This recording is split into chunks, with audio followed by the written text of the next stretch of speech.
Since the beginning of Dragon Ball, there was always a search for the strongest there is. In every arc, we get introduced to that someone. The someone that will be stronger than everyone else. In every arc, we had the same concept.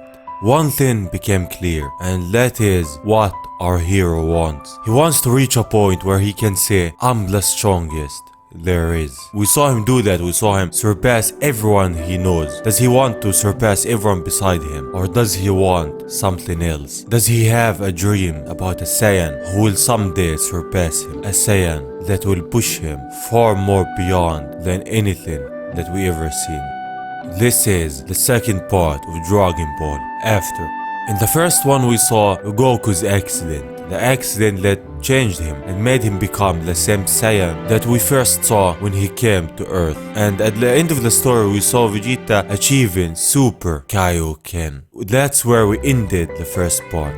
Now we continue our story. Vegeta now managed to use the Super Saiyan transformation with Kaioken times 20. He achieved the impossible with this. Will he be a match for Super Saiyan 3 Goku? As he says, he's been waiting for this moment. Let's dance as he gets ready to fight. Goku just can't believe it. How can Vegeta get to this point? But nonetheless, the Saiyan Prince goes at him with a ki blast right on him. As the explosion happens from the smoke, Vegeta goes at him with an attack from behind. With his immense speed, he's going with an attack after the other. Goku just can't keep up. It's Kaioken times 20 after all. As the last attack, he gets right in Goku's face. Then he fires a ki blast right on him. He gets a direct hit. It's not a normal ki blast. The power behind it was so immense that a giant explosion happens. Now Piccolo says what I was thinking. He's using a lot of his power with his attacks. He went through a lot to achieve it, but how long can he keep up with this? The Kaioken isn't meant to be used like that. It will tear Vegeta's body apart, especially with the amount of power he's releasing. Back to the fight as Goku gets out of the explosion. Vegeta is right behind him. He strikes him on his back, sending him crashing to the earth beneath him. But Vegeta isn't happy. Something happened. As he explains, he raised his ki as Vegeta was about to strike him.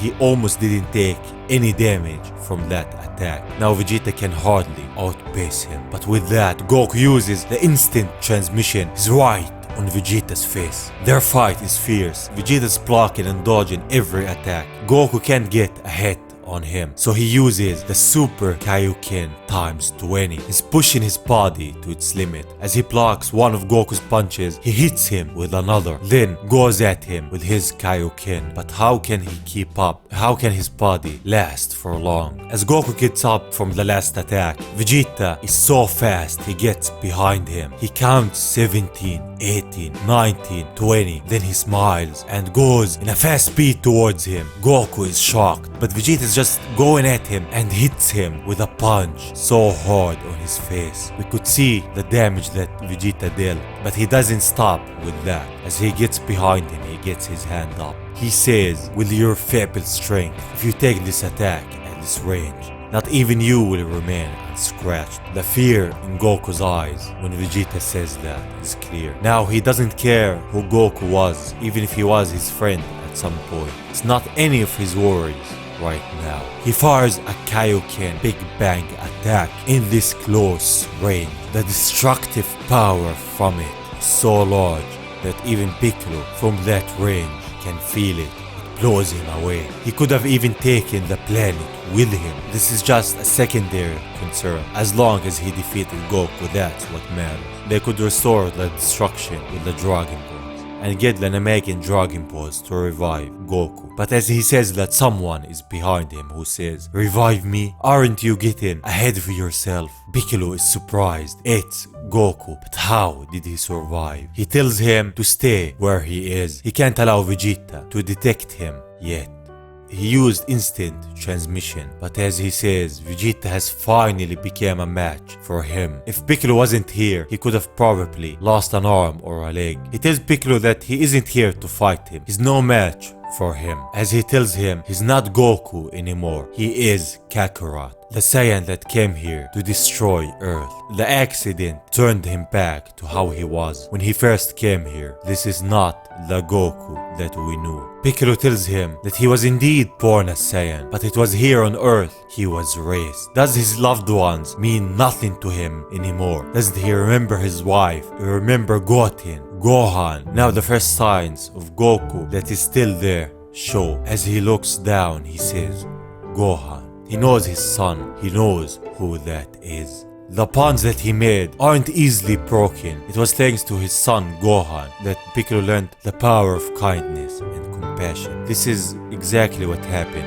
Piccolo was changed by Gohan. He was like a father figure to him, and the bonds that they made, the bonds that Goku made with Goten, Gohan, Vegeta aren't easily broken. Remember who you are, Goku. But Goku just looks at him and says, Gohan and Goten both had immense potential, especially Gohan. He surpassed him twice. He had all that potential power that he could only dream of when he was his age, but he chose to sharpen his mind instead of his body. At the age when Gohan achieved Super Saiyan 2, Goku wasn't even close to his power at that age. He's not wrong about that. Gohan had a lot of potential, but he stopped working on that. He didn't train as much when he was older, and I can see Goku's frustration with that. As he says, he never wanted Gohan to become a worthless scholar. He wanted to fight him at his best. He wanted him to surpass him. That was his dream, and the time for dreams has long since passed. This is something that hits me. Goku, as Gohan's father, always wanted him to become stronger. We could see that back in Dragon Ball Z, where he trained him. He had faith in him when he fought Cell. He knew that Gohan could surpass him, that could achieve Super Saiyan 2. Even against Buu, he was there for him. He always wanted him to become stronger. Goku dreamed of his sons to surpass him one day, even though he's the strongest Saiyan. But that doesn't change the fact that he wants rivals, he wants other Saiyans to surpass him. That way, both of them can get stronger with each other. And his son Gohan and his son Goten, he only wants the best for them as their Saiyan father. He wants them to always get stronger. Look at Vegeta and Trunks. That was his dream of a Saiyan to surpass him. The Saiyan that will challenge Goku someday and hopefully become stronger. But that dream was shattered. That's why he stopped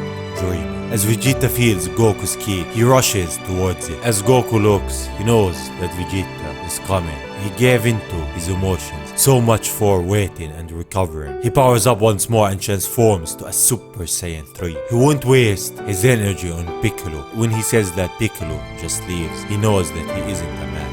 The thing that troubles Goku is the Super Kaioken. It's not a technique that he can imitate that easily. The essence of it is, it's a limit breaker, but the damage to one's body is great. Why isn't Vegeta showing any of that? Then he figures all this out. He knows the flaws of this technique. He should be able to surprise attack him after moving away. Now he really sees the flaws of Super Kaioken as he gives that sinister smile. We see that Gohan is collecting the Dragon Balls. He's going around the city collecting them. And with him Goten and Trunks are on this mission. And finally they collect the 7 Dragon Balls. He tells Trunks what's going on, how Goku changed and now he's going against Vegeta. But there's nothing any of them can do for these two right now. On the battle we could see that the two are facing each other. Vegeta powers up once more to a Super Kaioken times 20. Then goes at Goku. As soon as he gets close to him, Goku teleports behind him. Then Vegeta in a fast speed runs back in front of him. But then Goku teleports once more behind him and punches him. Vegeta blocks it and starts counting. 12, 13, 14, 15. They start exchanging attacks as Vegeta's counting. But Goku somehow gets a hit on Vegeta this time. As Vegeta counts to a 20, we could see that Goku is worried. He gets away from Vegeta, but he won't let him run away. He chases him and then gets a clear hit on him. His speed, his power, they're like nothing that Goku has ever seen before. They're going at each other in a fast speed, exchanging punches in midair. Goku's catching up to him. Vegeta will be out of time soon. As Goku tries to land a hit that Vegeta dodges, now they're facing each other. Goku says that their game is now over. He knows the trick that Vegeta was using, how it was odd to use Kaioken times 20 without showing much strain on the body. He was always using Kaioken times 10. With that, he used a combination of speed and flashy moves to deceive him into thinking that it was Kaioken times 20. He starts times 10 and from there he increases his power. That was the counting that he was doing. However, he keeps his ki suppressed to trick him into thinking that he has control over this technique, and then he raises his ki to a maximum till he hits times 20. Goku is just impressed by that, but now it's just too late. Vegeta smiles and says, "Didn't I tell you, Kakarot? I did everything you did." We could see that Vegeta transformed to a Super Saiyan 3. This is the dream that Goku was talking about. A Saiyan that surpassed him. He always had that image of Gohan to be that Saiyan, of Gohan that will someday become stronger than him. But in reality, it was always Vegeta. It was always Vegeta, his rival. It was always Vegeta that was one step behind him. But this time, he achieved the same form that Goku achieved. He became a match for him, someone that Goku could be happy of fighting. No matter what Goku faced before, no matter how mighty the foe is, he always repels them. How long has it been since such a creature existed in life and in death? He never ceases to grow, to improve and to surpass his limit. Has the universe ever known a being as tremendous as him? Being always the strongest isn't the goal. The goal is having someone that you could look up to and drive you to become stronger. Someone that is stronger than you. That way you'll have a dream, a goal to achieve. And this is what Vegeta represents now. Goku's dream of a Saiyan to surpass him. And with that we end this part of Dragon Ball After. This was the second part of the story. The story of a different Goku, the one that sees himself as the strongest there is. This was that story, the story of how he revealed what he truly believed, of his dream and his hopes. Even though he changed, he dreamed of someone to surpass him, of someone to be stronger than him, even though he was always the strongest. But that doesn't mean he has always been satisfied with that. Thank you for watching, and saying that, I will see you on the next one. Bye bye.